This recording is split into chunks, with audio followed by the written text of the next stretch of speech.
Hello there, everybody. Welcome to Movies Are Real for the month of January, February-ish. I'm George. Hello there, everybody. I'm here with Carrie Lyles. Hello. 2022. Here we go. Ryan Lance is here. Morbius not coming out this month really hurt, cinema. Really brought it back down. They released a new poster for Morbius that I laughed at 8 in the morning, and I don't remember what it was. you were in bed scrolling through your phone, and then you're like, ha! Something like that. I was like, yeah, here it is. A new Marvel legend arrives. Oh, that's really bad, actually. Morbius, Oh, April Christ. 1st. The fucking eyes of TJ Uckelberg up there. What the fuck? Those eyes are a lot more... What was the symbolism behind the eyes again? There was the eyes of God Yeah. watching the town. I hate to do the eyes of Jared Leto while he's watching you. There was a side... Okay, I don't know. Okay. Somebody found a Great Gatsby NES prototype recently. What? Yo. Where you fight the eyes of anyone. That's the greatest thing I've ever heard. But I don't know if it was real or somebody was passing it as a fan thing that, this is totally a real thing. That's awesome. So I need to look into that. But that's what that reminds. But I'm Alright, glad we were able I to... need you to report on this on the next podcast. We're really gonna go off tangent because that reminds me that there's a new fucking the Elvis movie. Hell yeah, baby. I didn't see the trailer. I showed the trailer to Greg yesterday, and he was like, oh, okay. And I was like, it's Baz Luhrmann. And he was like, oh, what else did he do? And I was like, well, he did Moulin Rouge. And he was like, oh. And Great Gatsby. And he was like, oh. And Romeo plus Juliet. And he was like, oh, those movies all suck. So I'm very excited. And that led me to rewatch Moulin Rouge last night. So I'm doing great. Oh. Great. You're still riding that high. Oh my God, I love that movie so much. Well, we don't have a lot of movies to talk about. Unlike the entire, we probably should have watched the entire filmography of one Baz Luhrmann. We'd have more content to talk about here. But yeah, folks, it's late. It's February. We are late because I got COVID, so that kind of threw things into a wrench. It's not fun, but I'm good. I'm here. Hello, everyone. And also, there's just a lot of movies coming out because when movies came back late last year, it was like, all right. Boom, boom, stuff. And then it's like, New Year, COVID, delay Morbius, whatever. No, I don't know. It was like COVID and like Spider-Man's making way too much money. So it's like nobody released it. No one wants to release a movie, but soon though, something's gonna come by and stop that Spider-Man from doing his Spider-Man. Finally. So sick of that guy. And as per usual, I need to make note, as a tradition, we are watching Scooby-Doo while we're recording this movie. The Raja Gosling film, Raja something, Scooby-Doo, with one Matthew Lillard as Shaggy. Speaking of Matthew Lillard, an actor who was in Scream. But not that Scream, the new one. Ryan fucked up and put the 5 in the middle when this is clearly 5 cream, not Scream. Oh, you're right. I'm sorry. Scream Listen, 5. This is why I don't make these notes usually. I make these classic mistakes. Yeah. Scream 5 came out. Or just Scream. It's just Scream. Just called Scream. It's just Scream. But it's Scream 5. Carrie, you did not watch this, right? Nope. No, me and Ryan saw You've it. only seen the first Scream, Yep. right? That's a good movie. I don't know that I care about Scream, Damn. to be perfectly honest. I'm sorry. So this one, the whole gang is back. And it's directed by the Ready or Not folks. Yeah. Probably the best people they could have gotten At for this point in time, if you were to make a new Scream movie, yes, definitely. That's who I would want, Yeah. And they're making a 6th one. Oh, man. Okay, we'll get to why I feel like about that in a while. Yeah. But direct sequel to 4, so same chronology. We have a bunch of kids. I don't know if I'll even feel like explaining it, but it's like Teenagers. There's a serial killer. One of them's related to the boyfriend of Neve Campbell's character in the first movie. Mm-hmm. Somehow it's very contrived. Yeah. I don't know. I guess let's start, which I'm confused with how much everybody likes this movie. It feels like reception's been very positive to it, at least from fans. And they're making another one. It's certainly financially successful, which I did not see coming. It was very successful. Very. I did not see coming, again. I don't think Scream 4 was as successful. Yeah, this is weird. And so I guess that's where I got to start. That I was kind of disappointed with this movie. Ryan, you're also a Scream fanatic. I am, yeah. Even though I hate half of the movies. Yeah, I mean they're not, you know. I like this one a lot. I think this is my favorite besides the first one. I think the main problem with this one, I think you and I agree with this, is like the new main girl is not very. She's not great. She's not. She doesn't have like an energy to her. No, and she's not great at acting. Because like the last ones was like Neve Campbell, which like you can't really top that. Sure. And then for Scream 4, it was Emma Roberts. Emma Roberts was great. Who's auditioning for American Horror Story if she wasn't already in it. Yeah, exactly. I don't think she was in that yet. I think that might have been her first like spooky thing. I'm like, oh, she's kind of crazy. This girl's crazy. Yeah. And this new girl just not like. Doesn't really carry it, unfortunately. No. But I will say I like pretty much everyone else a lot. The boyfriend has like good energy. I do like the boyfriend. The younger sister who's in the hospital at the time, she's pretty good. She's fine. I actually like She's also, I think she's in a movie we're gonna mention later. She is, yes. She had a great month apparently. Yeah. And I think she's in two things we're mentioning then. Really? Yeah, she's coming. She's gonna. If we have, let me see. Is that on here? Oh, it is on there. Yeah. Oh man, this is her year then. Good job, Whatever. lady. Anyways, I think Jenna Ortega. Yeah, Jenna Ortega. Yes. And then Jack Quaid is the guy, and then also like the friends. It's just a fun group of people, and there's like the right amount of like distrust without it being too weird. Yeah. And I like when I went to this movie. Because like each Scream movie is like, hey, we're saying something about movies at this era, and when this movie was coming, I was like, well, what's the game here? Because Scream 4 was the like reboots are happening, but like what's this one here? And it's kind of taken that whole. I don't like the words they use for it, but it kind of makes sense. Yeah. The whole, like you know, like how Ghostbusters Afterlife is like it's a sequel, but like it's also like its own thing, and like it has all. They're poking fun at like a requel is what they call it apparently. It's poking fun at like that thing because like that's how like the new Star Wars movies are. That's how like, movie. That's how all the franchise. The Matrix Resurrections is also playing in theaters in HBO Max. I hear. That's what my hat says. It's playing off of that, which I think is very cool. They even like poke fun at Rian Johnson's Last Jedi because that was. Not liked by the fans. Not liked by the people fans. People went psycho, which is the thing of this movie. Yeah, which I don't know. I liked the bit of this a lot, and I feel like the characters really went home with it. And David Arquette like killed it in this movie. Oh, he's great. He's great. Because everybody loves David Arquette. Everyone loves David Arquette. You can't kill that guy.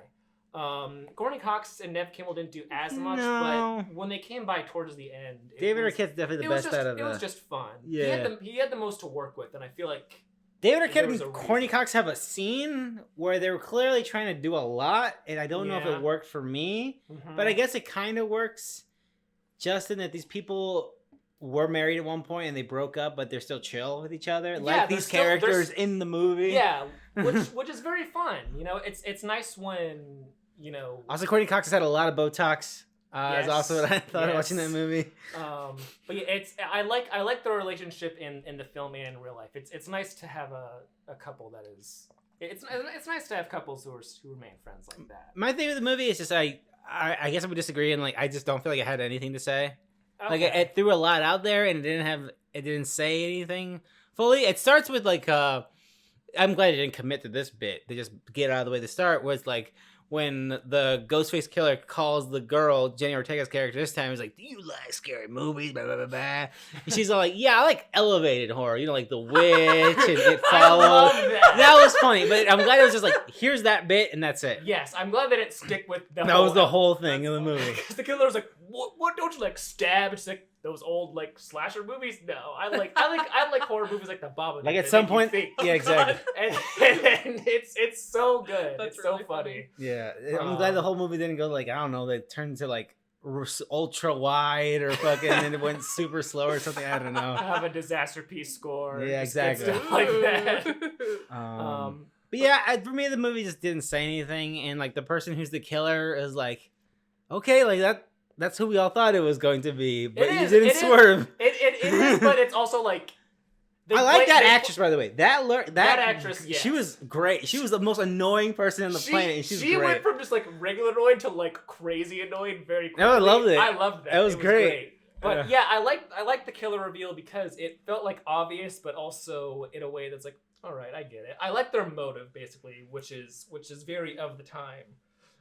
Anyways, I think this movie is too stupid to be a Scream movie. Also, like it doesn't say anything, and then it falls. When was the last time you've seen the first? I know. I saw the first one recently. Okay, Scream 2 and Scream 3. I never saw 3. Apparently, 3 is really bad. Their outfits are a choice. From when we saw that recap, I was like, man. Courteney the late '90s to 2000s, where we did not know what was going on. Pre 9/11 2000. Exactly, I was like, was a fashion. Yeah, we already know what was going on there. But yes, I still maintain that Scream 3 is the worst, and if you watch that, you're like, all right, this is... Maybe. Because I remember liking 4, so my memory... I liked 4, but I really hate the ending. I think it's stupid.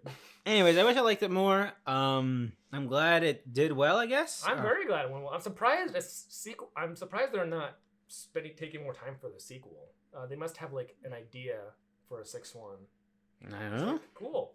Scream, but also, what are they gonna call it? Scream, because they gotta put they gotta put subtitles because they can't call it Scream 2. Scream kills. Exactly. No thanks. I'm just glad that the Scream TV show is done. Which was the other part about seeing at the Alamo is they had a recap of all the movies, and when they went to got to the TV show time, I was like, oh, there's a TV show, but I didn't watch that. So very good stuff. And then I'll mention I remember liking the TV show. Anyways, that's 5 Cream. One of the 5 movies we're going to talk about today. But probably the only one we'll talk at length about. Oh, yeah, man. Okay, so the next movie on this list we have here is the next animated motion picture by one Mamoru Hosoda, who directed Wolf Children and Summer Wars and The Girl Who Leapt Through Time, right? Mm-hmm. Have you seen any of those, Carrie? No. Okay, well, Wolf Children's very have good. you seen the Digimon movie? No. Damn. He also made the Digimon movie. Yes. Anyways, so this is one of the big time animated people. Yeah, this is one of the this is a real Kevin Costner of anime.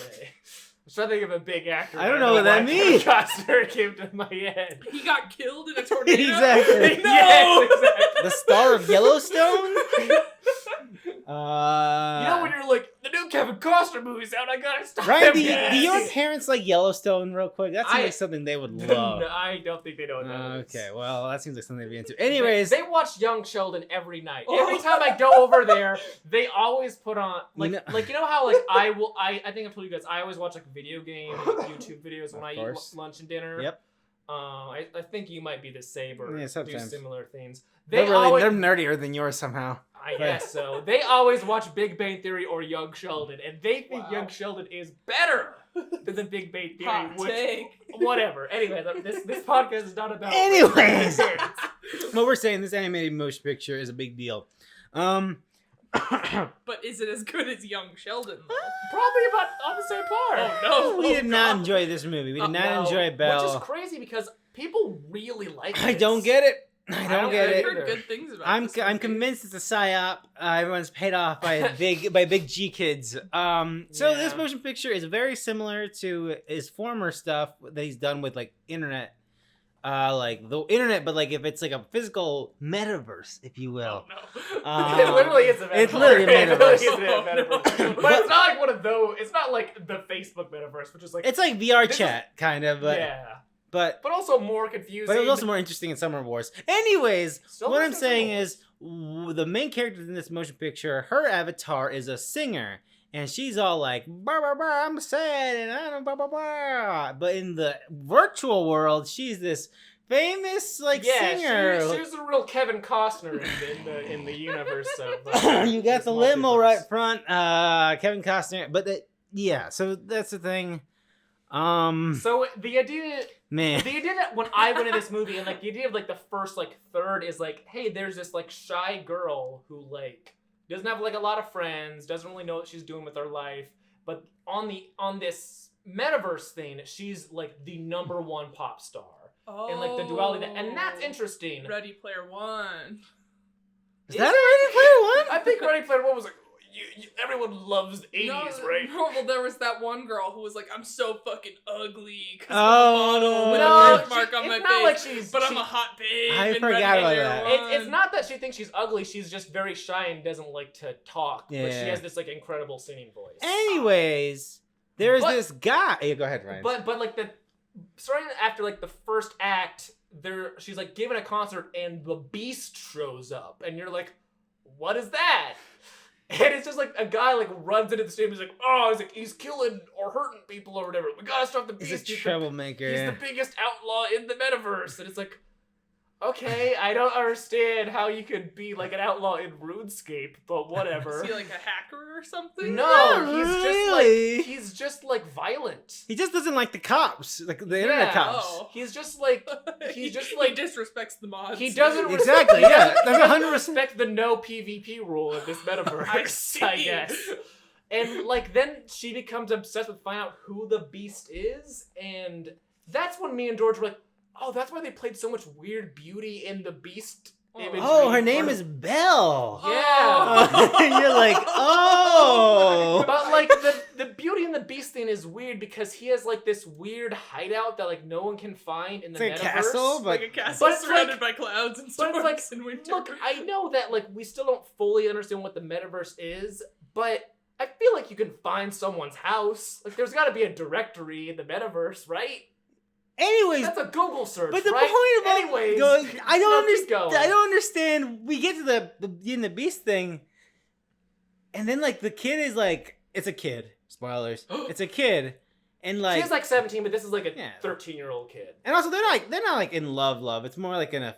I mean, maybe. but- Maybe, because like it's Not weird really. the Beasts are like, are they? But like there's a weird age gap here, and his life is not in a great predicament to be. Yeah, that's the thing. committed Like to we this. find out that his dad's abusive. I guess. Yeah, because like his little brother was live streaming and it accidentally caught his dad beating them on this live stream. Yeah. God. Which is like, first off, how the hell does that happen?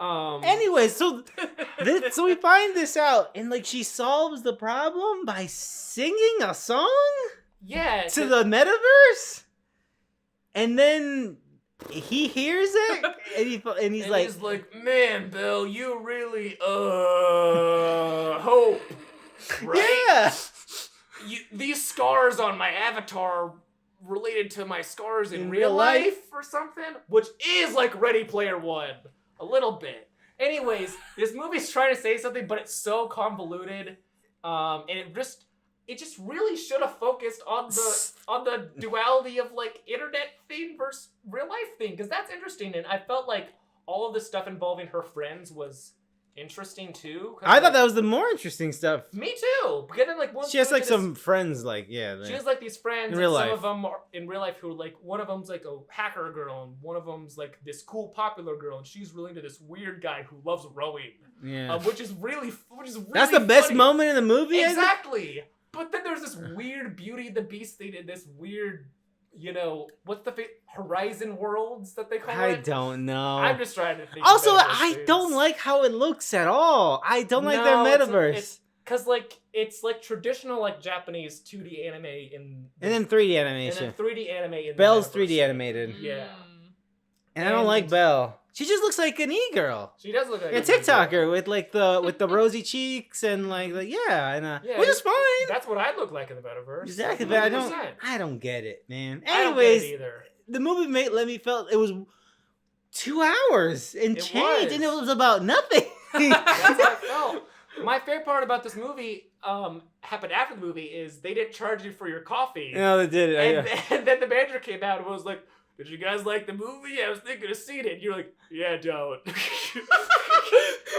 I was like, in all honesty, you're in a movie theater. You can watch. I was like, don't. Yeah, Tell me maybe straight I up. think you're like, I don't need a refund. I was trying to I'm not like, I don't need a refund. I'm just I'm saying. not mad. I'm just saying. Season pass, am I right? Yeah. But I think your direct words were, maybe skip this one. I did. I was trying to be like, I have a sincere, legitimate conversation with a person. Yes. I'm just trying to pay for my damn coffee, okay? Yeah, I should have. No, you know what? Yeah, Yeah. you should have just left. I should have just left. Oh well. Yeah, that sounds bad. It's the guy that situation was really funny. The movie itself is just. Anyways, boring. this guy and his team. Well, this is probably new people who worked on it, but this director has worked on 2 other movies about the internet and like people in it and avatars, and they're all one of them's a Digimon movie, and it's all way more visually interesting. The last 2 movies are about if we don't stop this like virus thing, it's gonna start a nuclear war because the virus is gonna launch some nukes. And in this one, it's like we could end child abuse with a song. And then she travels to the house of the abusive dad. And he's just like, I can't hit you. I can't hit you. I'm gonna leave. And it's like, I don't know. It's weird. It's weird how like the beast could be anywhere in the world, and it's like actually it's a 2-hour train ride away. Anyways, that's Belle. I thought it was really disappointing. Same here. Not great. Hopefully, there's more anime. I would love more anime. Yeah, they should make more of that. They should. Yeah. Anyways. Too bad.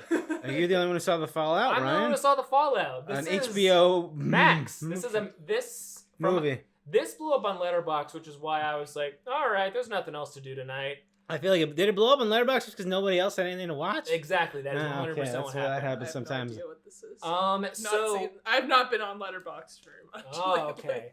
This was on the most popular on Letterboxd thing for a while. But it won some rewards at a thing last year, and I believe HBO Max picked it up. But it is about 2 girls. One of them is Jenna Ortega from Scream fame and another fame, which we'll get to in later. And basically, these 2 girls are in like the bathroom in between class at high school, and a shooting fucking happens. Oh, that's what it's about. And they get all and they like all hide like in the bathroom, like all scared of what's going on. And then the movie is them, and they weren't really friends before.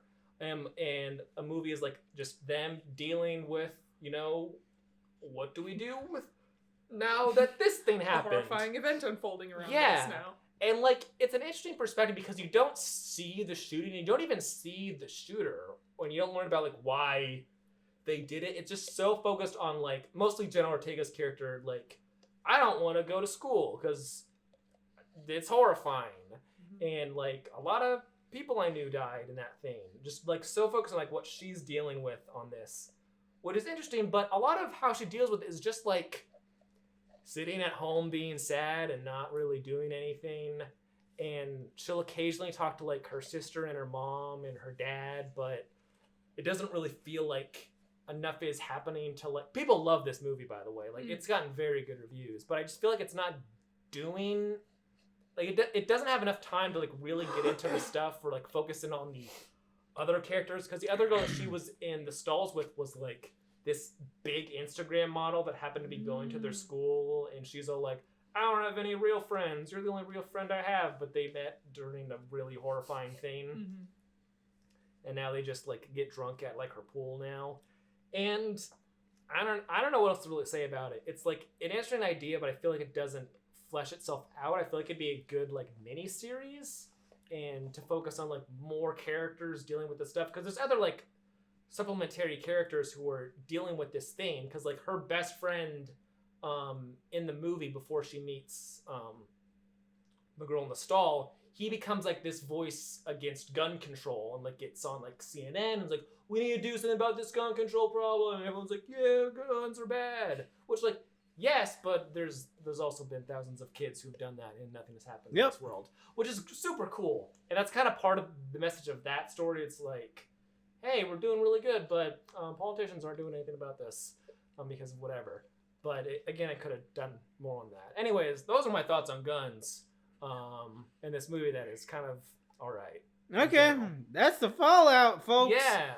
I thought it was funny how HBO... They made a comment that, hey, we're going to stop putting the movies on HBO Max, but they had this the next. Like, the Fallout's coming, baby. Yeah, they're not doing the day and date stuff, but they're releasing some more like actual HBO Max like branded films. Yeah. Because before it was a little weird. It was like, is this like an in theaters thing or an HBO Max thing? Well, it's kind of weird because we kind of shot ourselves in the foot with that whole deal. But this was an HBO Max exclusive thing, about school shooting. Very fun stuff. Cool. You guys said Twilight. I don't know if we need to mention that you saw Twilight again, because at that point we were just having a conversation of all the movies we watch. Well, I just put Twilight Brunch on this list because we were not. We just wanted to brag to you guys that we got to go see Twilight. We got to see Brunch. Twilight in a theater in 2022. I want to say that was amazing. It was so fun. That was so much fun. It's so great watching Twilight in a theater full of people and like they're all laughing at the funny stuff. And then me and Carrie are booing every time Jacob's on screen. It was just a great. Hey, you like in the rain, girl. My favorite was when Edward's like, "You're like my own personal brand of heroin," and the girl in the back row went, "Yeah." That killed me. That was very good. So funny. There was also a point where Edward said something like, "I've been watching you sleep," and like the crowd went, "Ugh." We're just like, yes, these people understand Twilight. Good God. But then my favorite thing, which neither of us heard, is a friend of mine who like went with us. She went to the bathroom and she overheard some people talking, and a girl was like, "I can't believe people were laughing at parts that weren't even funny." And I was like, "Girl, you are not watching." I was like, "Well, I'm sorry, that was me." I'm sorry we broke that Twilight is a comedy to you. That was a great experience. Oh, and when Charlie had his big sad moment, the whole theater was like, "Oh, exactly." Which, as they should have been. Exactly. Just a great. It is a 5 out of 5 experience to have. It is fantastic. I assume for the New Moon one, everyone falls asleep. Probably. Except for the Jacob stands, which will be like 2 people in the way which back. Which were the 5 girls who were right behind us. Yes. Somebody brought to my attention that I forget his name as soon as it was Taylor Lautner. Yeah. After he made Abandoned, he disappeared and stopped acting, but he's coming back for an Adam Sandler Netflix movie. Ooh. He was in that Bad 13 or whatever movie, that Adam Sandler Western movie. That was in that. Oh, was he? Yeah, he was in that. Oh. He pops up in a few things every now and again. But yeah, he's definitely, not thriving like the other 2 stars of that are. Well, you can watch Twilight, not in a movie theater, until the next time. Yeah. Jackass Forever. We're in February now, folks. You two have seen this. I finally saw a movie. Yeah. Jackass. You ever heard of cum? Yeah, there's a lot of it in this movie. 500 gallons. Yeah. Of cum. There's a lot of cum in this movie. Carrie, for the background, have you seen the other movies? I've seen 2 and 3D. And okay. 2, there's 2.5 or whatever. There's some, it's like a DVD one or something. I don't think I've seen the first one, and I've seen like random sketches from the show here and there, but I am not a connoisseur. Okay, I have no concept. Everything that I've seen has been shown to me by our friend Greg. Okay, so. I've only seen this. Aha! So, yeah. I don't know, Carrie, you haven't talked, so did you have, I guess you could share your thoughts on it.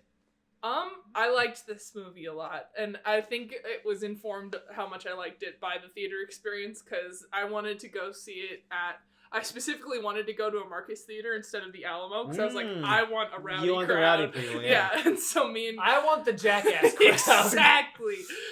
Me and Greg went to one of our Marcus Theaters, and the theater was absolutely packed, and it was hilarious, and we had a great time, and Greg was dying the entire movie.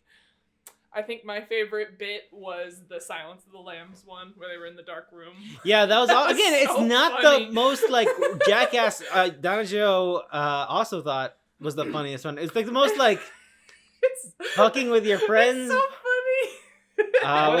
so funny. So they set it up as you're gonna go in this room and we're gonna do a bit with a rattlesnake. And they're like, okay. And they sit down on the couch and they're like, okay, we're going to set the rattlesnake in here. We're going to go out and grab something and we'll come back. And then when they leave, they slam the door super loud and shut the lights off. And then they have some people hiding in the room. And then Johnny Knoxville puts on night vision goggles like in Silence of the Lambs. And he's just like throwing things at them, and they have like snake sounds going. There's not an actual rattlesnake. Yeah, the rattlesnake isn't actually loose, but they have snake sounds going, and they can't see. And he has like sticks and I don't know, like a clamp thing to prod at them. And, and it's just them running around freaking out. There's a snake. Yeah, and then there's also an escape door, and they're like, "Oh, there's a door over here," and if they go through that, it's a room full of pan. There's a frying pan hanging from the ceiling right in front of the door, so they open the door and immediately go doom, right into a frying pan, and it's hilarious. And if they keep going, there's like mouse traps all over the floor and safety pins and stuff. It's the most like banal nonsense. This just reminds me of like a Simpsons clip of Sideshow Bob. Like he steps on a rake and then it hits him in the head. It's 100%. And there's another rake and that hits him on the head. It's just 100. Like that's all it is. It's just 100% this group of jackasses getting together and hurting each other and upping the ante over and over again and doing horrible things to their bodies. Yeah, I think for me the thing now they're all in their 50s. Yeah, but they have like some groupies that have joined them that are younger, so they have them do some of the crazier stunts. But Steve-O still does a lot of the stuff. And Johnny Knoxville still gets his 50-year-old ass in the ring with a bull. Yeah, gets concussed and he almost fucking dies. But yeah, I think my thing for this movie, I'm not big on physical comedy. I just don't think it's that funny. But I still had a fun time. Like that was my favorite part. And again, like a point where one of the cameramen starts throwing up in his mask. That is the funniest thing. There's this running character of the cameraman who gets grossed out by all the stuff that they do, and he almost throws up a lot, and they keep fucking with him. And there's one point where he's got his mask on because they're filming this during COVID. Yes. And he starts almost throwing up, and he's wearing the mask, and everyone's like, "Oh my god, take the mask off." And that was what I thought was the funniest part. But yeah, I think the thing I like the most of this movie is their commitment to the bit and the camaraderie they have. That's the most heartwarming thing about it, I think, and I think that's why it works. Is that they're doing this because they're fucking idiots who genuinely love doing this and genuinely love hanging out with each other. Otherwise, why would they be filming this movie at their age and during a fucking pandemic? And also, if they didn't have that bond, it wouldn't resonate with people who watched it either. Because it's just, and they do some callbacks to some other stuff that they've done in other movies when they were younger, and they have side-by-sides and stuff, and it just feels like an emotional sort of like wrapping up of the Jackass story. It's like, this is nice. That's the stuff that I like about it. It's wholesome, surprisingly, for a movie that starts with a Godzilla penis shooting cum all over the town. That's the stuff that I like. That's why the movie works for me. It's very funny. I had a great time. It's fascinating, if nothing else, that they made this movie during this pandemic. I have to tell you, Greg's favorite part was when Machine Gun Kelly got that was funny. Greg was dying. I was like, oh, of course, Machine Gun Kelly. Of fucking course. He was like, I didn't understand the game. And it's like, well, that makes sense. That's 100% Machine Gun Kelly. He has no idea what's going on. Again, I assume it's just like Megan Fox like him because he's like a cute little puppy who's like, he just lost all the time. He's very enthusiastic and passionate about things. Anyways, that's Jackass Forever. I did not know this next movie was a Steven Soderbergh joint. It is Kimi. I saw this on Letterboxd, but I did not know this was Steven Soderbergh. Yeah, this is a Zoe Kravitz. I can never remember how to pronounce her name. I always have to look at Kravitz. But yeah, this is another Steven Soderbergh movie. It seems like it was filmed in COVID, and COVID is definitely a big like thing around it, but it's not like focused on it. It's this person. What's it when you're afraid to go outside? Agoraphobia. Yeah. Yes. She suffers from agoraphobia, and COVID, doesn't help with that, obviously. Sure. And she works from home as this kind of like, for this company that has a like very Siri Alexa type product called Kimi, and she works she will listen to like commands that didn't resonate with the machine, and like program like the correct answers. Like, Kimi, I need you to lick my asshole. And then the Kimi would be like, I'm sorry, I don't understand. But she would be like, program like, they are making fun of you. So that is a slur for butthole or whatever. She would enable a fun, quippy, well then. Yeah, exactly. She basically solves all the functions that don't have a solution. And the plot of the movie is she overhears a domestic abuse thing on it. And the whole movie is her trying to solve this problem Scrappy-Doo is peeing on Daphne right now. Nice. She's trying to solve this problem while also dealing with she is afraid to leave her house because of COVID and just the world, basically. So this is like a techie version of The Woman in the Window, yes. starring Amy Adams. Yes. I see. People really like this. I don't think it's very good because it takes a while to get to its point, and it all moves very fast for what it's doing, because you find out that like, oh, the company doesn't want this domestic abuse information to get out there or whatever. So like she's running from the company and they're all like, and she's like being chased through the city basically. And it just moves very quickly to a point where like, I don't care, and it ends with this whole like, oh man, she's badass, and it's like whatever. Like I compared this in my Letterboxd review as like something like a dude like I got this great idea for a movie, man, and like you're like, oh okay, that sounds like every other movie except a little different.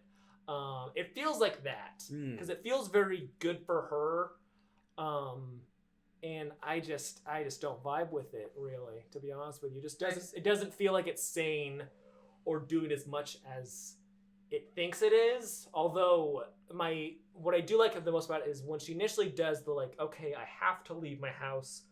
It's all filmed very tense, and like you can feel, because Zoe Kravitz is a great actress, obviously. You can feel that like she's very nervous and scared about this, even though she has the mask on and everything, and that's all very good. It's filmed very cool. It feels very Steven Soderbergh, and that's all fine. But this is another straight to HBO Max movie that I feel like is not as great as people are saying it is, and I don't like saying that, but that's just how I feel. Okay. Anyways, well, now I know what that movie is. I did not have any interest in watching it, but yeah. I was trying to see what other movies I've seen by that guy, and I've only seen Logan Lucky and Unsane. Unsane. Those are both Oh good yeah, movies. he did Unsane. Yeah. Unsane's great. I really like Sex Lies Videotape. I have that movie, but I haven't watched it. I have not seen the first Magic Mike. Only the second Magic Mike. I think I also have that movie. Magic Mike 2 is great. I love that movie. It's great. They made another Tall Girl. Yeah, they made Tall Girl too. Did anybody here actually watch it though? No, I just wanted to make. Oh, okay, great. I Cool. watched. There's a YouTube movie commentary channel that I watch called Pretty Much It, and they did a video on it, and I watched that. And no, they did. They covered the first movie. Never mind. Oh, okay. And I was like, yeah, this movie sucks ass while I was watching them. 2019. They included the part where the guy was like, she's taller than the rest of us combined. And the two guys watching it were like, I mean, yeah, I would have gone there too. I was like, God, that movie fucking blows. But yeah, I remember when we had first heard that there was going to be a sequel to this movie, I was thinking, I think one of us joked like, what's the plot? She goes to college and realizes 6'3" isn't that big of a deal. But yeah, I don't understand what this movie is probably doing. Well, it's there. No one will know. With that and the Bright animated movie, no one will know. No one will know. It's another movie that was on this list that I was supposed to watch that I did not watch was Uncharted. I'm really funny. Directed by the Venom 1 director. Yeah, weird, right? A movie that has been in development hell for like a decade. Yeah. Finally came out. And is it doing well? I think it's doing okay so far. At least they're marketing it like crazy. They are. And people like that Tom Holland. Yeah. But I don't know if they like him enough to go see another one of his movies. It's also weird. I refuse to believe. Know that. Also, I refuse to. Yeah, it's true. But also, I refuse to believe like I'm a gamer. I have played Uncharted, and Uncharted is a very popular video game franchise. And I genuinely feel like you can't. I don't think like the general public you can even fool them being like, "That's Nathan Drake." Yeah. Like he's a child. Yeah. Anyways, I'll watch this on Sunday probably. Sunday in our time doesn't matter to you, listener, at all. But I'll probably watch it because I have season pass, And I gotta know. With the Uncharted as a gamer. I gotta know. And then they made a really long ass Marvel ass intro for PlayStation Productions where they had like fucking Aloy and Kratos and fucking Astrobot. Everybody in the movie theater loves Astrobot. Like, what? Yeah, Astrobot. Love that guy. Now, if it was Knack, then that would have been something. That would have been something. What was the last PlayStation movie? Ratchet and Clank. But that wasn't even. That was like they didn't even like sanction it really. Yeah. It wasn't like a big deal because it was like a nobody studio. Yeah. But now they're making like a Last of Us show and a Twisted Metal show and. Yo. What would Twisted a Metal Twisted sucks. Metal show even be? Awesome. This is how I know Carrie lives with Greg. This is how I know Carrie lives with Greg. Greg, I'm sorry to tell you, I don't think you listen to this podcast, but Twisted Metal sucks. And I liked it back in the day. You remember, it's actually the 10-year anniversary of when we played the Twisted Metal reboot. And that game, it sucked. I remember you guys, specifically Greg Bean, thrilled about that me in high too. school. And we were like, man. He loves that game. Anyways, apparently the show has Anthony Mackie, and Anthony Mackie plays a delivery guy who has to make a delivery during the Twisted Metal tournament. So he runs into Sweet Tooth. I have no idea what that could possibly mean. No idea what that could possibly mean. My only knowledge of Twisted Metal is occasionally playing at someone's house, like, let's play Twisted Metal, and I'm like, fine. Was it Greg? Now, what if you could transfer? A few times with Greg, a few times with our friend Zoe, but she had at her parents' house like the kid one that they made. Yeah, Small Brawl. Yeah. Small Brawl. Yeah, They were like RC cars. Yeah, and I was like, this is funny. Yeah, it was a late PS1 game. Yeah. Anyways, they're apparently making a Twisted Metal show, and they're probably gonna make a Ghost of Tsushima movie. That's like the easiest. Like, let's make a movie out of this nonsense. All their games are just movies anyway. Like, right? Exactly. So it's like feels redundant. Easy. It feels redundant. Yeah. Make a Knack movie. Get back to me. Please! Knack 3 exclusively a movie. Exactly. What about that? That just solves the worst part about Knack, playing it. That's my favorite part of this movie, by the way. Where they're like laughing, it's like, oh, it's not, yeah. It's like, I guess we got it, bro. Anyways, Ryan, you saw the Texas Chainsaw M-ass-oacre. That's right. Nice. Really funny joke I did 2020. The amount of, I want to see it on the Wikipedia list. Oh no, I did that before I watched it. Texas There's 1976, so many... 2003, 2011. Not Twisted Metal. The Texas Chainsaw universe is a mess of names that are the same because there's the Texas Chainsaw Massacre. There's also Texas Chainsaw Massacre. There's Leatherface, the Texas Chainsaw Massacre. There's also just Leatherface. It's a nightmare. Mm-hmm. But I watched this 2 hours ago. You did. So it is fresh in my mind. It has what's your face? You probably listen. Ellie Fisher from 8th grade. Yeah. Elsie Fisher. That's it. I knew you would know it. I follow them on Twitter. They're very funny. They're not really used great in this movie. In the new what's it called? Chainsaw Massacre. What's crazy about this movie is that what immediately makes me interesting is like every 5 years there's a new Texas Chainsaw Massacre movie that's just basically like this is a follow-up or a prequel of the first one. The follow-up is based on It's not though. No, yeah. But it's interesting that like now Netflix. Sugar Ray. Yep, Sugar Ray. Yep. More like Sugar. Have you seen that video? Did you say that? Do you know what I'm talking about, George? I don't. Someone calls him Sugar Gay on the street. Oh, he's like, yes! Who said that? Did you say that? He's like, no, I remember. didn't say that, sir. He's like, you didn't say that. And then he's walking away. He's like, Mark, can I have your autograph? No! Sugar Gay? Are you kidding me? It's so funny. Anyways, now Texas Chainsaw Massacre. This is basically the executives saw Halloween 2018 and was like, we could do that with Texas Chainsaw Massacre, right? It's literally that. It's literally 50 years later, they go to the town and they see a newspaper like, she's still looking for the guy who killed her friends. And I was like, who is? She's like, oh yeah, someone survived in the first one. I totally forgot. Evil dies tonight. It's basically that.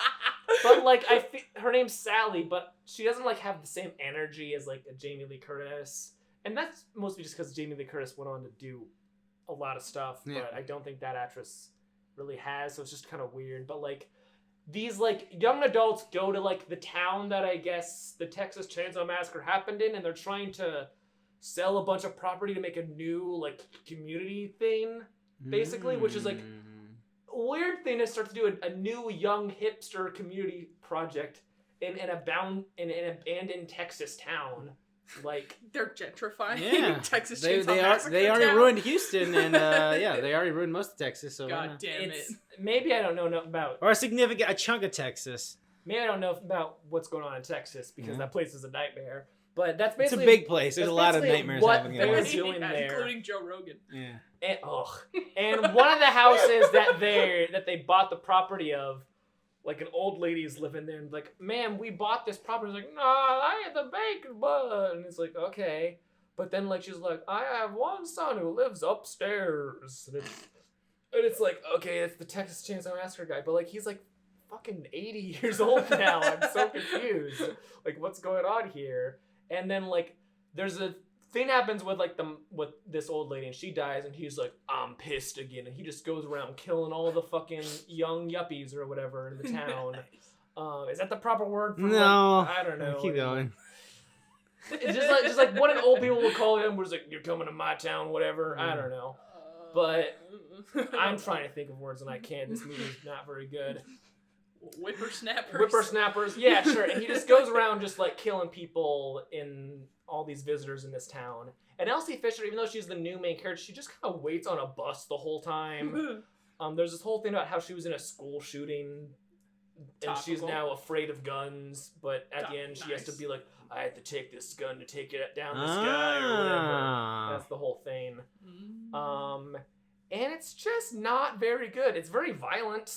But it's produced by Freddy Alvarez. Yeah, the Evil Dead fame. And Calls, which we saw, which we didn't talk about. Yeah. So it's very violent, which I guess is cool, but like it's not really doing anything with it. It's just like, oh, I'm crazy. So, and also you came by during the last at the end of it, yeah. Bit, which is weird because they definitely kill Leatherface. Like they 100% kill him, but then he just shows up and is like, I'm back, and then he cuts someone's head off. And then he does the thing where he's like, at the end where he's like, and then it just ends with Elsie Fisher driving away. A self-driving car? Maybe. I have no idea what was going on there. There's some also weird stuff with like, Confederacy and stuff going on there. It's just a mess. It's like they had like a basic idea of like, we can just do...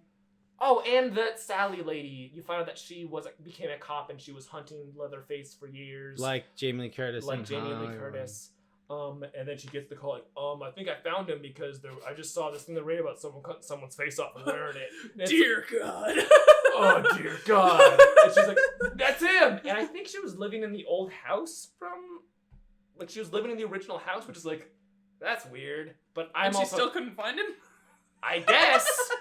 Maybe he moved to a different house. I don't know. I don't like original Texas Chainsaw Massacre. I have a very funny hate comment on Letterboxd for that. Oh really?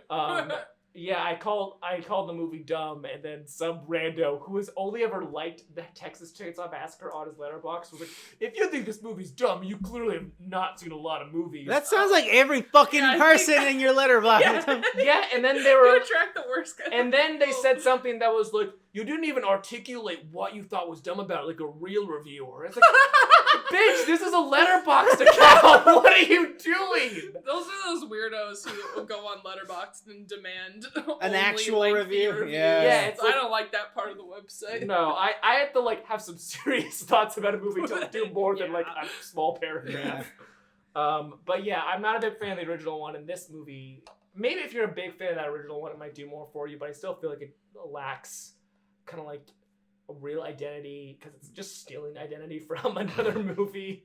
Stealing a face. Stealing a face from something else. So yeah, not very good. From the short reviews I saw, it's not been received very well. Well, can't wait until another 5 years for another Texas Chainsaw Massacre movie. Yeah, it'll probably just be called... Let's see, they had Texas Chainsaw. So the next one will be called... The Massacre in Texas. Chainsaw Massacre because he leaves Texas. He goes to what borders Texas? New Mexico? Yeah. New Mexico Massacre. Oklahoma Massacre. Ohio Oklahoma! Massacre. Massacre. Oklahoma paddle boat massacre. Anyways, that's all the movies, folks. That's all we got. I would just like to personally apologize for not making the time to go watch Moonfall. I want to see it so bad. Me too. Is it even playing still? Probably at like Probably Marcus somewhere. Theaters. Yeah. I might, if I can catch like a late showing this Sunday or Monday, I might do that. And I still need to see Death on the Death on the Nile. Nile. Yeah. With I also enough wanna see that. champagne to fill the Nile. And I will probably watch cannot Uncharted. Wait. Yeah, I don't know if we'll talk about this movie. We'll talk about them at some point. Because the next episode we probably do will be the best of, folks. But before I'm getting ahead of myself, we gotta talk about what's coming. The Batman. What is green and dead and whatever? That's the weirdest part of that trailer where he's all like, he gives a riddle all over. Yeah, I'm like, okay, I don't get Thanks, it. Paul Dano. Yeah, thanks, Paul. Yeah. I'm so excited for this I movie. know, me too. I am so thrilled. I am very concerned it is not going to live up to expectations. That's my thought. That's totally fair. That's my thought on this movie. I don't know, I'm hoping to be surprised, but I think the cast seems very committed to this, and the director seems very committed to making this work. And it seems like Warner Brothers feels very good about it, which is good because they're doing that TV show or whatever. They're already talking about Right, sequels yeah. or whatever. So I'm very excited for this. I am too. I love a 3-hour Batman movie. I'm and just, him I'm just in keeping my rain, expectations punching in check. people. I'm just like, I love that. dang it. Yeah. So, I mean, yeah, I'm excited. I hope it's good. Yeah, Batman, baby. What is After Yang? This is a movie by the guy who directed Columbus. Oh. Yeah, and it stars Colin Farrell, I believe. And it just was. Oh, I've heard about It this. won some Yeah. awards at a festival, and I'm just very excited for it because that director makes very pretty movies. Columbus. That's the movie one where with John Cho just John talked Cho about and architecture. the girl from Edge of 17. Yeah. friend. Huh. Yeah, not Haley Hey, Steinfeld. Lou Richard, Lou something. Jenkins. Something. But very good movie, and I'm just excited that director is doing Yeah, something Columbus else. is great. He was like that director was like a YouTuber, right? He would do like, I think that's a thing. He did like video essays or something, and that's why his awesome. that's why his movie was so like pretty. like strikingly beautiful. He's like, I study film. Yeah. And I have a lot of I think that's a showing it. thing. Look into that. I'm not sure. Okay, you can. Haley Lou Richardson. Haley Not Lou I've heard Richardson. that. we were in a general area. I can look at myself naked. That's like, I Yeah. remember that part. Oh. I did not fully understand that joke Something as like a that. kid. Yeah. Anyways. No, as a kid, even at this age, I was very attracted to Sarah Michelle Gellar. Nice. I thought about watching Buffy recently. I was like, would I like Buffy? I don't know. Buffy's Josh something- Whedon is the problem. It is Joss Whedon, but people still really like that show. It's like camp and it's spooky and it's yeah. Yeah, I've never watched it. Anyways, I guess that's After Yang. Turning Red. Oh yeah, this is a Pixar This is a Disney Pixar Plus. Disney Plus movie. Yeah. Have you seen this like kababa or shmamama or blah blah blah that people What? Pixar fans are going through? Where they're like, Disney, you're putting all their shit on Disney Plus. They and are, which is weird, right? they're the ones feeling like they're devaluing the value of a Pixar movie because it's not being shown in theaters. Because this is a Disney Plus direct movie. But Buzz Lightyear is a theater movie. Yeah, it's like they're putting the original stuff on Disney Plus. It's And weird. like the weird thing that, look, no matter what you feel about Lightyear, no one was asking for a movie about the guy who inspired the toy. That was from a money decision. That was like a rounding. I was like that was like, how can we make more That money was off like of this a what thing? can we get Chris Evans to do Exactly. decision. And I guess that there's He's like so- all the He's original very stuff. free right now, so we gotta make more money off of him. And all the original stuff is just getting shit out to Disney Plus, and nobody Yeah. cares about it, so it's not going to be like a thing. It's Yeah. weird. I mean, hey, I Hey, and gave up I'm on not- Pixar I'm a not while a Pix- ago. Yeah, I gave up on Pixar a while ago, but if you're still a Pixar fan, I would feel it. I get it. Yeah, it's like 'Cause- I just didn't try to be really weird about the cinema because I know like hey, Yeah. but I get it. We're already annoying enough. about Exactly. We're already annoying about that enough, so I try not to be more annoying. that. But yeah, I would be annoyed. But this also doesn't look. It doesn't look great. It's just like a girl who turns into a red panda. I Yeah. think. And also, like, nobody gave a shit about Encanto, but then it got on Disney Plus, and now everybody gives a shit about Encanto. Right, apparently, I did not like that Bruno song at all. Apparently, people love it. I didn't like any of the music in that movie. On TikTok. It's fucking. I don't understand. It's more than Let It Go. I'm defending Let It Go. Let It Go. At least it has Idina Menzel. It has at least Idina Menzel fucking singing her heart out. I have never heard. I've heard people talk about that song, but I've never heard it. Listen, we don't talk about Bruno. Ah, God I've damn it, Carrie. I've heard that joke. Get out. I have no idea what it means. I don't either. I haven't seen the movie. The movie's fine. No, her grandpa gets shot. What? I told you. Oh no! With like a regular And then gun. the wall. Yeah, with a regular gun. Yeah, that's hilarious. I forgot. Anyways. Sorry. Studio 66. I saw a trailer for Studio 666 and it has David Grohl in it. Yeah, I learned about this last night and I am like weirdly excited for it. It actually comes out in February, but I wanted to add to this list. The Foo Fighters wrote and directed a comedy horror film. Yeah. I love that. I love funny. that so much because like their music like lately is like feels like it's just Foo Fighters music. It's not like but like those guys are like really like fun, cool guys. Yeah. And I am all for a movie of them playing themselves getting killed by weird Evil Dead creatures. That sounds fun. About. So I'm thrilled. This sounds like funny. a great like fun cheesy horror film.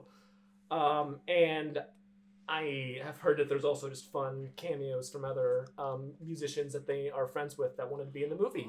I can't wait to not recognize it. Yeah. Oh yeah, no, because like who are the Foo Fighters friends with? A bunch of old dudes. Probably. Yeah, exactly. Here's Bono. I don't know. Yeah. Ooh. Like that. But yeah, I'm excited for this. This sounds fun. Yeah, I like the Foo Fighters. The Foo Fighters are like, they're the band that I was like, they've always been good, and they just kept on making albums, and it's fine. Yeah, it's not like Weezer, where it's just embarrassing me every single time. You're like embarrassed that you were a Weezer fan. I like Weezer, but I was like, please stop making these meme songs. I know they do well for you, but it's just embarrassing. Yeah. It is just so cringe. Well, like Foo Fighters is like just consistent. Like, oh, this is good radio music. Yes, exactly. Which is like. It's a respectable, humble living they have. Yeah, those are humble guys. They just make their music and it's fine. I think those guys were on one of those like carpool things. With James Corden, and they talked about how like it was like a miserable experience because like the shoot was apparently like a lot. This was either them or the Red Hot Chili Peppers. I can't remember. I mean that's fair. But those bands have very similar energy. Yeah. Of like they were on the thing and like it was a lot longer than they thought it would be, and they're both bands are like very introverted in real life. So there's like. Oh, I don't like James Corden's weird extrovert energy. I can't remember if that was Red Hot Chili Peppers or Foo Fighters. I just think it's funny. Really funny that like an established band is like, God, this carpool karaoke was a nightmare. I hate my producer. It's like the one time because the producer knows what they are, but the one time's like, all right, let's let what Jimmy says we should do this time. It's like, we gotta get the younger people watching this video. I guess, I don't know. Your fans are in their 40s. We need some younger fans, guys. Anyways. I assume there's another Cheaper by the Dozen. I assume that is a Disney Plus. Yes, another Cheaper by the Dozen. I just saw this on the list of movies in March, and it's another Disney Plus movie.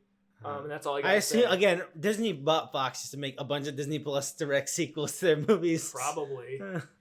I mean, look, no matter what people feel about Disney Plus, because there's a lot of like the Disney buffs who like love all that legacy content, but like in Australia, you could watch The Night House. I know. Oh yeah, I saw The Night House. Yeah, very good. Oh yeah, we'll discuss that movie in later. Yeah, we will. But I feel like the Disney Plus original stuff, besides the Star Wars and the Marvel shows, is miserable. It is nothing that any reasonable person would want. And when I see clips of it, it looks like no one. Like, it was just like a skeleton crew. I'm like, we just gotta make this thing and put it out to just say that we did it. Like, it just doesn't feel very inspired. Mm-hmm. I don't know. That's how I feel about it. Disney Plus is so weird. I have no idea. It's like you're saying, it's either a big thing or nothing. Yes, they pump either like more money than is realistically needed to CGI Mark Hamill in a way that like doesn't even look right, and people look, it's great because now they can make a whole movie with the classic people. It's like, why would you want that? Or like, here's like a Billie Eilish concert thing that's weird. I don't know. Here's Beyonce's Black is King. I don't know. It's a weird service. It is a weird service. But yeah, just You really give a thought, Carrie. No, I'm just thinking just about Disney Plus. Just in America, Disney Plus is very weird because like overseas, because Hulu's not a thing, all the stuff is on there. just on Disney Plus, Which is why The Night House is on which is there. like that's awesome. Why Yeah. can't that just be on Disney Plus Nah, here? But it's they're like, too oh, good. we make more money if we sell people. They make this it a bundle. nightmare. Yeah, whatever. And even the stuff that is like over there is not on there. You cannot watch The Night House on Hulu or on I think is Night House on Hulu yet? I didn't see it on there. I don't think so. Yeah. Okay. I just resubscribed to Hulu yesterday. So did I. Hey! I saw Censor again. Oh, Nice. It's alright. Yeah, that's a good movie. Hulu has really good, like they get like really good. Well, because they get movies. all the neon. They got movies. deals neon, yeah. which is like awesome. I Mhm. love that. Anyways, Anyways, Chip Deep Brothers and apparently. Deep Water. This is the Ben Affleck Ana de Armas movie where they met filming it together. Oh. Now they're no longer a couple. Fun. That's the only reason why. I had Did they go to flip. Dunkin' Donuts at some point? God, I hope so. Deep Water, psychological thriller adaptation. Yeah. It's a Hulu movie, also. Oh, that Thank makes sense. goodness we just resubscribed. Anyway, that's the only reason why I keep thinking when every time we say Deep Water, I keep thinking of. Do you guys remember the Land Before Time movie where they get The trapped Journey to on the Big island? Water? Yeah, it's No. like big water. Yeah.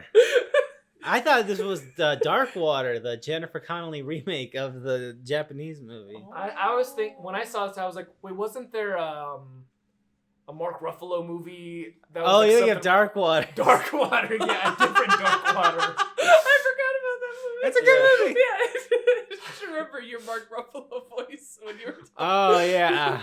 Here's something about cows. Yes. He does like a weird country accent. Yeah. Anyways. X. That's the last movie on here. Yeah. Another Jenna Ortega movie. But is it still coming out in March? They the last time I saw the trailer, they took off the end slate and said coming soon. According to the list I saw, it's end of March. Okay. Because I As remember of right seeing now. a March, and then they're like, But this also seems like a movie that would have like a staggered release, probably. especially in our crappy Yeah. Midwest life. Anyways, this is Ty West. Yes, right? director Yes. of the Devil was. Oh, what the fuck is the name of that movie?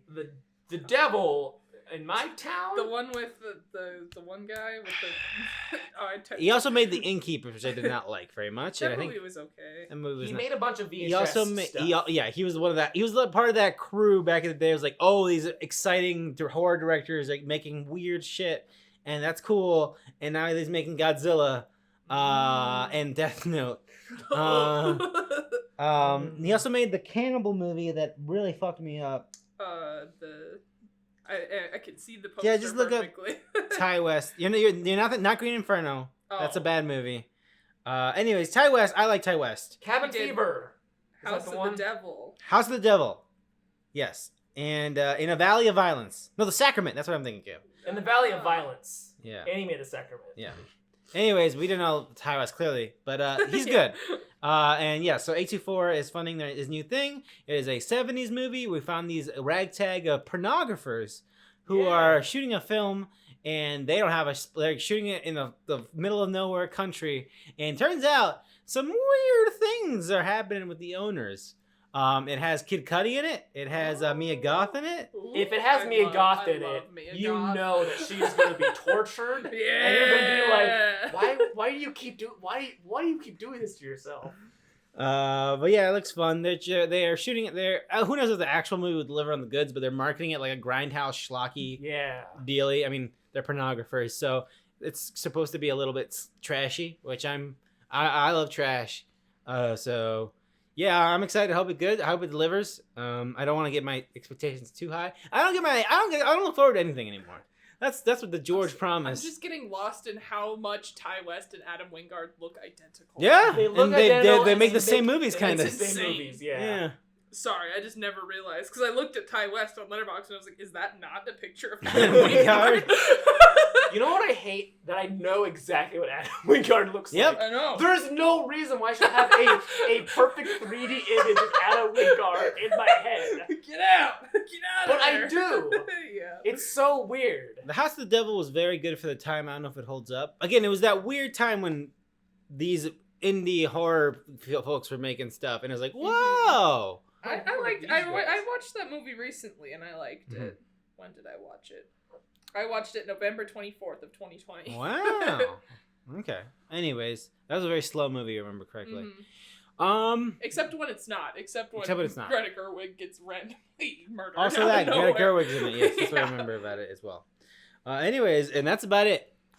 According to Ryan's list, I didn't check what else. March isn't very exciting. Which is weird. I think it's just because Batman's coming out, so people are like, oh boy. There can only be one movie per month now. I mean, probably. I mean, if that's what Spider-Man taught us, I guess that makes sense. But then there's only room for 12 movies a month. Yeah. Which is worrying, concerning. We'll see. I think when summer hits, We'll maybe reset. It'll probably reset. Okay. Once Morbius comes out. Oh my god, that's what everyone's waiting for. Like, I can't believe because Where's Morbius? Morbius is just gonna eat up all our box office money. So yeah, that's probably it. Oh, look at Scrappy Doo. Yeah, movie's almost over. I think we'll be done with this podcast before this movie ends, which That's this is a crazy. short movie. Yeah. There wasn't a lot to talk about, folks. Anyways, yeah, this is the first podcast of the year, and again, I don't know. It feels like all the stuff I know I want to watch. I mean, this is usual. It's like after like beginning of summer, I have no clue what else the year will have. Like right now, like what am I looking forward to this summer? I'm looking forward to that new Daniels movie. And that's the end of my summer. Everything Everywhere All at Once. Yeah, I'm so excited for that. Then movie. I got nothing. I bought the Lamb Blu-ray from Oh A24, wow, you did. And I also purchased. They were selling official Everything Everywhere All at Once. A little pack of googly eyes. I purchased those as well. Okay. Very excited for that movie. I think I forgot to add. I think that's March. Aha! Really? I forgot to add. I just remembered Ryan. when you said it, like I was gonna add that to the list. So it's not even summer, so I have no fucking clue. I'm Yeah, not looking right. forward to Lightyear. I can tell you that much. So I have no clue. I will be seeing it opening night. I can tell you that much because again, I live with Greg. So I have no clue what I'm looking forward to after. Everything Everywhere All at Once is probably my most anticipated why is movie. Greg What? so excited for Lightyear? I want to I understand. We don't know. No. You haven't solved this. I When- need to I was ask talking to him. George about this when we got the trailer in front of In the Mood for Love. Because the last time he and I talked about it, when he put it on, he was like, Carrie, I need you to give me a reason why you think this movie's gonna be bad. I was like, what are you talking about? It looks, I don't understand why you think it's gonna be good. This is funny because I had a similar thing where a friend texted me that trailer. Was like, Ryan, this is probably one of those movies that you hate for no good reason. And I was like, yeah, here's my reason. Why does it exist? And he was like, wow, just a hater. It's like, give me a reason! Give me That's a the accurate reason! response. Greg would say the exact same thing about God. me. Maybe I gotta see that movie with Also, you we guys need to too. go back to your first statement, the fact that we did get the Lightyear trailer before In the Mood for Love. Yeah. And the new fucking, what's it called? The Downton Abbey trailer. Oh, yeah. Yes. The torture begins again. A New Generation, is that what it's called? Thankfully, that's don't remember. Did it say April? I don't fucking I don't know. know. I think All I know is it's the new cinematic event that you can't miss. Really? Featuring Big House. But it's a beach house. I think it's like There's I think a it's smaller I think it's a house? prequel. I don't know. It's the guy it's the dad from Paddington. Yeah. is the bit that they leave the house. I don't get know. it. Because like the bit of the first. It seemed like the old farts were telling a story about how they went to a beach house when they were kids. From what I got from watching that trailer. I have no idea because I have no idea. Yeah, I don't know what Downton Abbey is. I know that there's a big old house. and Big people- house. and I people- know that from the trailer from the first movie because I saw no less than 20 exterior shots of the house in that one trailer. Before you saw any character, just like exterior. I have to go back. Why? To where? The house. No! No! In order to maybe just prolong this until Scooby-Doo ends, I have two comments. One, I made you all. I didn't make you. I strongly recommended you all to watch Calls on Apple TV Plus. Yes. I And do that- not have that service. So I do Oh, not. okay. But I watched it. yeah, that is my recommendation to the viewer It sounds and listeners really cool. out there, and that is Calls on Apple TV Plus, directed by not Adam Wingard. What's his fucking Fede Alvarez. Yes. Of Evil Dead and producer of the Texas Chainsaw Massacre. I think he's producer of Texas Chainsaw Massacre in the same way that Guillermo del Toro Yeah, was a yeah, producer On of... Don't Be Afraid of the Dark or something like that. Yeah. That movie was fucking horrible. That movie sucks. Anyways, ass. This is a television show, a short television show that is a radio drama, but it has a visualizer and subtitles that are like dynamic that tell a Yes. weird sci-fi kind of horror-y story. It's very short, and each episode has like guest celebrities. Yeah. That doesn't. I mean, they're there. It's kind of distracting, but it's still well performed and well done. Walk up a trailer for it. I think it got stuck on Apple TV Plus in a service that I don't think it's for that audience, and so nobody's gonna watch it. But it's very good. I highly recommend it. It is very good. You were very good in your like. This is the most like. This is on the most normie streaming service yet. It is the most. If this was on Shudder, people would not shut the fuck up about it. 100%. It sounds awesome. Yeah. I just don't have Apple TV. Yeah, Plus. it's basically like there's this science fiction-y kind of thing going on. Each episode It's is like a Twilight Zone-y thing. Yeah, and each episode is like dealing with this science fiction-y thing through this perspective of different people, and it's all very interesting. Each episode is like its own solid thing, but all connects. Mm-hmm. Overall. And it's pretty short. It's like probably like an hour plus for the whole thing. Yeah, It's great. Each episode is like 20 minutes. Yeah, it's fantastic. I can't recommend it enough. Go watch that or listen to that, whatever you want to call Visuals it. are very cool, so you'll want to. watch it too. It's very well done. Yeah, I was watching it while playing Pokemon, and I was mostly watching. I assume Apple TV Plus paid for it because they got all those actors, but just Probably. sure, whatever. If it got it made, if that's what it takes to make things money, sure, whatever. Do I have any other things to say? What was the other thing I was gonna say? I don't know. You said you had 2 comments. I did. Did it have to do with the Night House? I mean, The Night House is pretty good. It's a very interesting movie. Very interesting. Love that. But that's not. In the Mood for I've Love, which we watched I've recently. watched The Night House. So Oh many yeah, times. I was gonna mention Yellow Jackets. That show's fine. I didn't like it very much, but you know, it's a That's show on you can watch. Showtime, right? Mm. The service that has Twin Peaks: The Return. Yes, it does. And they still have the weird font where it's just like a white Showtime Presents, and I thought that was interesting. Showtime is partially owned by CBS. So it's weird that they're not pushing that stuff out on Paramount. I guess the thing is with like Plus. when you own Showtime and you own this, like what? If I was the people at Showtime who like are in charge of programming, I'd be like, what are we to you Yeah. now? Because you took Halo. Halo was supposed to be on here. Yeah. So like, what's the stuff that we put on Showtime versus the stuff we put on this? I feel like they should, instead of like doing Paramount Plus, they should just done like Showtime Plus or something like that, because it's Showtime more of has- a brand. It's been Showtime- it's been around forever. Showtime is more of an exclusive, because Showtime felt very like you have HBO and Showtime. and Showtime. Yeah. Back when those were like the two. Both of them had premier- late cable pornography. Yeah. That's where you know them from. Yeah, exactly. So Nice. it's weird that they didn't like just Say make Showtime. Showtime, the big thing, but now it's just kind of weird and both. And maybe there's a deal where you get both for a smaller price. I don't know. I don't think you can watch Twin Peaks: The Return if you have Paramount Plus. So. You cannot. I was very annoyed by I that. purchased a Blu-ray box set of Twin Peaks: The Return, so I have no need for Showtime. Nice. I get that. Anyways, I'm dragging this along. Last thing I'll say. I've been wanting to watch episode 8 of Twin Peaks. I The can bring it Return for a over. while. It's got a special disc. Oh. Last thing I'll mention is when they announced the Halo TV show, they did a thing. Have you seen this? Where I know nothing about the Halo. No, TV but so this show. was an ad they did for Paramount. Is it even Plus? It's Paramount Present. What's it called? It's Plus? Paramount? There's Paramount Plus. Is it? Okay, I Yes. thought I made that up. I only have that service because they put Yeah, a yeah. random season of Drag Race Well, on to there. be that, if you wanted to see, I think one of the I think RuPaul's in it. There's a bunch of Paramount Plus people on top of Paramount Mountain singing Yes. the Halo song, and it's got Oh. Miranda Cosgrove and Cartman and Olmec from Legends of the Hidden Temple, all We're gonna singing, need to put this on after all this podcast. singing the Halo theme Oh, that's a song, nightmare. and that's the metaverse to me. Ew.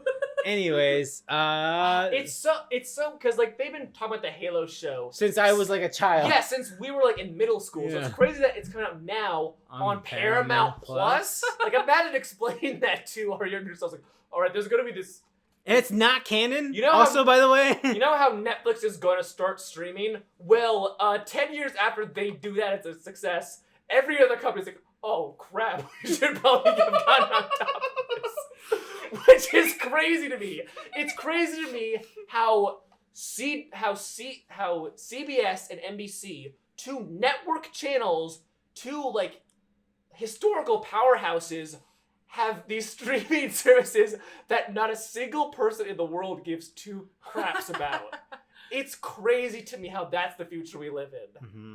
Another reason why the metaverse would never work, folks, because no. turns out we used to live a great society where everything was on Netflix, and then everyone's like, we can make our own thing, and then everybody leaves, and so that's what's gonna happen. And now it's more confusing. Anyways. But everyone's like, well, I've had Netflix for this long. It'd be weird. Oh, if I had to pay for Netflix, no fucking way in hell. It's more expensive than HBO Max. HBO Max at least has movies. Well, they're raising the price again. It's gonna be like $20.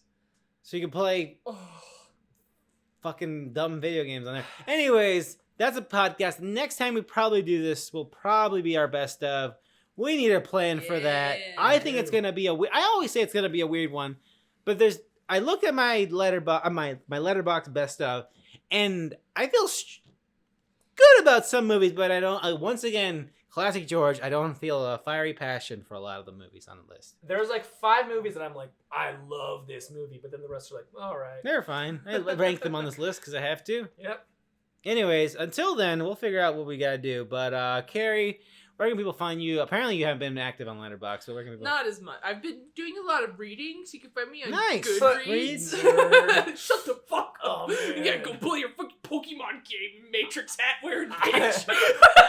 What I love about this hat, everyone, this is the Matrix Resurrections HBO Max hat that they gave away for free. For one, I have not seen this movie. I have no intention of seeing this movie. It advertises a service they had because it says see it in theaters and on HBO Max, which historically did very bad for their company. Yeah. And it's very funny, and I love this hat so much. It's a great hat. It's so good. Where can people find you, Ryan? I am. Did you even say? No, I didn't. Yeah, where can people find you? You can find me on Letterboxd just by searching my first name, Carrie, Karrie. And Ryan? Letterboxd, Film Piece. Please stop it before the Cuphead show plays.